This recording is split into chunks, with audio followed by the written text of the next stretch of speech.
Vice ganda may isiniwalat sa publiko ang tunay na dahilan ng hiwalayang Kim at Sian.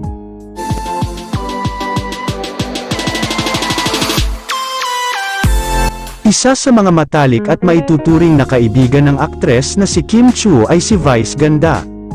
Hindi na raw kasi matiis ng aktres na si Vice ganda ang hindi magsalita hinggil sa hiwalayan isyu ngayon ng matalik na kaibigan na si Kim Chiu.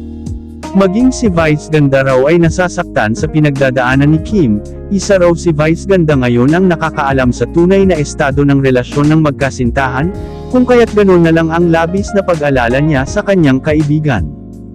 At hindi na raw ito nakatiis at inamin na sa publiko ang totoong dahilan na aniya, totoong may hindi pagkakaunawaan ngayon ang kapwa celebrity couple na sina Kim Chiu at Sian Lim dahil raw sa usapin sa kasal na ayaw raw muna pag-usapan ni Sian ang tungkol rito. Ito raw ang pinagtataka ngayon ni Kim na bigla na lang raw nag-iba ang ihip ng hangin ni Sian na dati-rati naman umano ay palagi naman nila raw ito pinag-uusapan.